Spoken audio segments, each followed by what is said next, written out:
Well, joining us on News Hour Debate 2 tonight, our panelist Teesta Setalvad is joining the panel. She's joining us from Mumbai. Also joining us is Yatin Oza. He's back on the debate. Siddharth Nath Singh joins the debate. Meenakshi Lekhi is with us.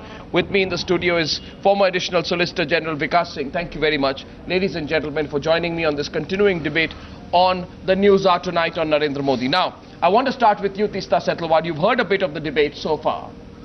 And the details that we have of what the SIT report have put out, at least the 7 points which we have, seem to be giving Mr. Narendra Modi a clean sheet on some very critical issues. I wonder whether you've seen these details and what your reaction to them is. Arnav, I'd like to give you 3-4 minutes because I don't want to make issue with the rest of your panel, and I'm certainly not in agreement. I happened to watch your channel for 5 minutes before the break, and I want to correct some deliberate factual inaccuracies that Mrs. Lekhi has brought in. She tried to suggest that Mrs. Zakia Jafri, the co-complainant in this case, has changed her statements. This is an utter falsehood and it's irresponsible and a vicious statement. She tried to suggest that no FIR was filed. The Supreme Court has treated the Zakia Jafri complaint as an FIR and asked it to be either charge-sheeted or a closure report to be filed. So please don't allow factual inaccuracies to go unchallenged on the channel. Mrs. Zakia Jafri has not changed her statement in any court of law. I think to keep suggesting this repeatedly by a supposed lawyer in the Supreme Court is a ridiculous and an irresponsible way to behave. And I'm sorry, you have to answer this. You cannot say that Mrs. Jafri has changed her statement. No, Mr. Oza, let her complete. Mr. Oza, let her complete, and I'll let Meenakshi Lekhi respond. Yes. And a lie.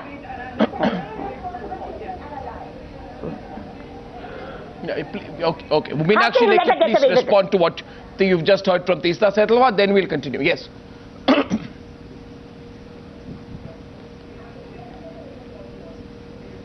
Can't hear. Meenakshi, would you like to respond? Teesta Setalvad says Yes, you are deliberately putting factual inaccuracies on the channel about about the petitioner changing her comments, etc., etc. Going back on what she said. I don't go by what Teesta Setalvad has to say because she has repeatedly been committing perjury before the court and several courts are seized of the matter. That's another lie. Number two, no court has held me guilty of perjury. Maybe you are committing perjury on the channel every day. And lawyers get away with lying on the channel every day. No court of law has held me guilty of perjury. Don't utter lies all the time. I'm walking out of this discussion. I will send you those 340 petitions. No, 1 second. And secondly, so far as One minute, Teesta. There's no need to walk out of the show. She can choose to walk out. She should walk out of the courts. I would request Ms. Teesta Setalvad, if she's still on the show, because, she's just walked out. I would request Ms. Teesta Setalvad to come back on the show to participate on the debate, and I will give her an equal opportunity in responding, because she's walked out of the show right now. It's an extraordinary situation that I am in. We request her, we are requesting her, our crew on the ground is requesting this. I was going to cite Zaira Sheikh's matter here. 1 second, Meena. Yes, I was going to cite Zaira Sheikh's matter here. 1 second. Zaira Sheikh's matter here. Okay, 1 second, please. And I request Ms. Teesta Setalvad to return to the debate on the News Hour tonight.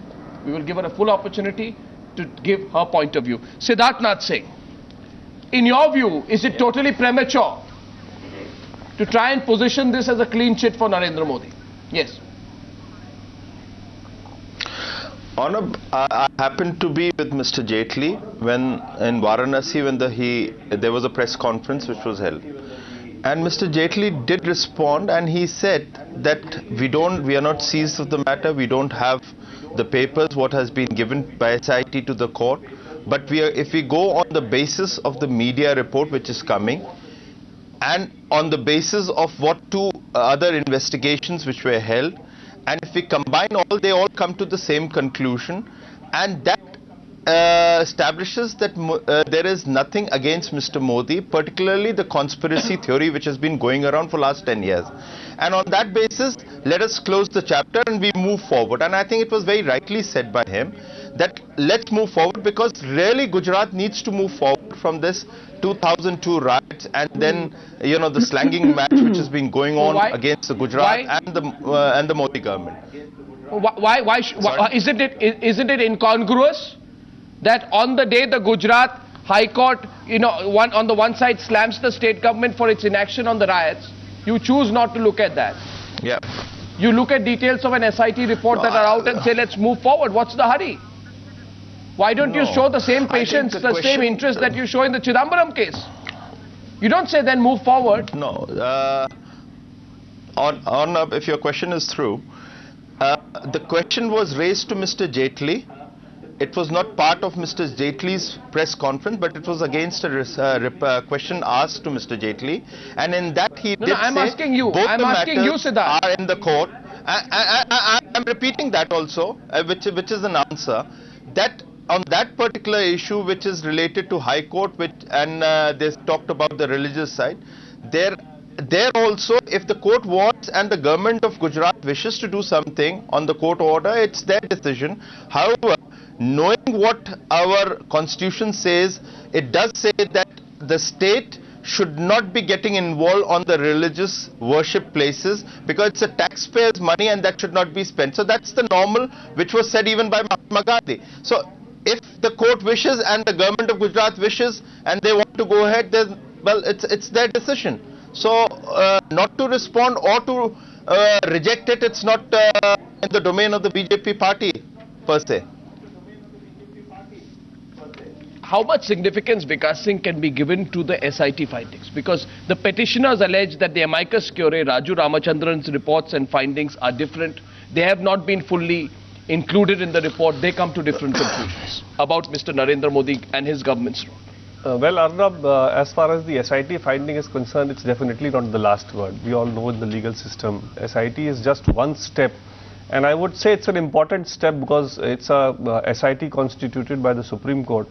So to say that you should not give any credence to, supposing it had been the police officers of the Gujarat government who are directly under the control of the Chief Minister, things would have been a little different. So I would not say that there is nothing in favor of Modi as of today, but it's only one step. Ultimately, it will have to be determined by the trial court when the matter is there, where the complainant will get an opportunity to meet whatever is there in the SIT report, to be able to convince the court that please reject this report, and all that will be heard by the trial court, and then a trial court will take a call on this issue. So it's not the last word, but definitely a step in favor of Mr. Modi. Which is why I find Mr. Yatin Oza, this is the kind of moderate point of view, a politically unaffected legal point of view coming in from Mr. Vikas Singh today. You know, he's not drawing any of the sweeping conclusions that you're drawing. And I'm also like to say once again, I again request Teesta Setalvad to come on the show, but apparently she has refused to come on the show and participate on the debate, which is extremely unfortunate. Yes, Yatin Oza. No, I personally feel nobody should leave the debate. No matter many inconvenient questions may come and go, maybe coming from the anchor or coming from the other side. But it would have been better if we have channelized and conducted the debate, all of us, not you are now. But taking Mr. Vikas Singh's point little further, why? Because SIT before 12th of September 2011 had submitted 14 reports, one after the other periodically, which were critically examined by the Supreme Court. And at the time when Supreme Court decided that SIT is moving in a right direction and decided not to monitor any further, they observed like this.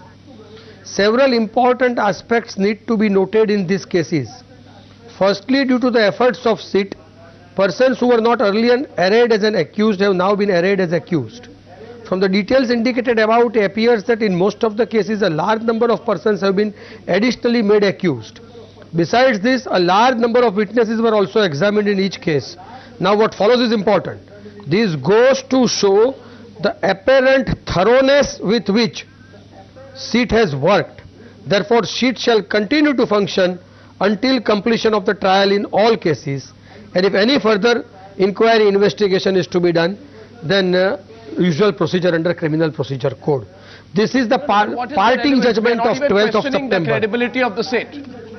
No, what is the relevance of what you said? Today. I'm afraid it's a bit irrelevant. We are not even, nobody is questioning the relevance of the SIT, Mr. Oza. I'm coming to it. No, everybody today has questioned the credibility of the SIT. And why little more credence has to be put to SIT's investigation is that it has passed through the scanning of the Supreme Court. Therefore, it should not be lightly attacked. It should not be made vulnerable.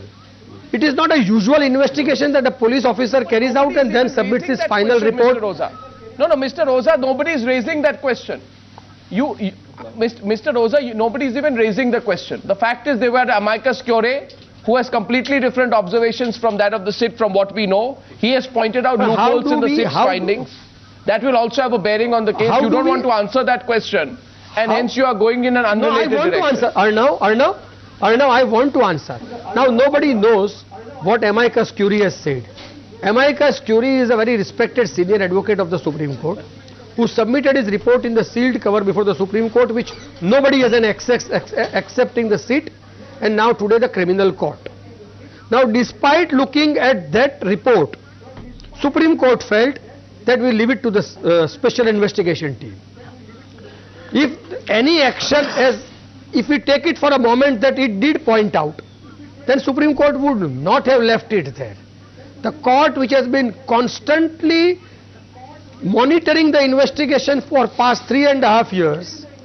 So today to say Mr. Ramachandran must have said this, Mr. Ramachandran has said this, we are all in the realm of conjectures and surmises. Mr. Vikas Singh, one second.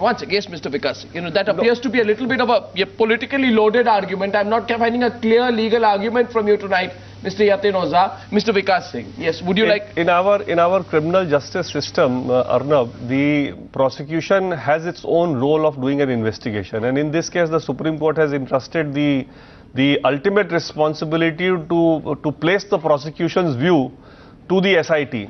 Now, in the system, there is a judge who has to actually go through the evidence collected by the SIT or by the prosecution, ideally the prosecution, and then take a call as to whether a case is made out or not. That is a complete independent exercise. You will appreciate, Arnav, that a prosecution's way of looking at things is very different from what a judge would give the same evidence a very different look. I mean, he may take a very different conclusion. So to say that the SIT is the last word in the matter is completely contrary to what our criminal... In fact, today, you know, even if a High Court judgment decides something, the Supreme Court upturns it. That doesn't mean that the High Court's authority in any manner is undermined.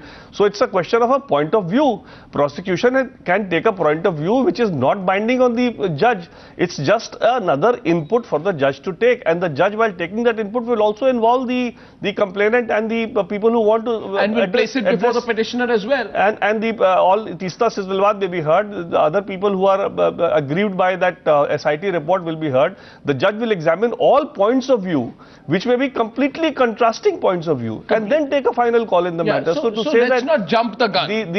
That's what is being done by, in fact, all the panelists today I'm seeing.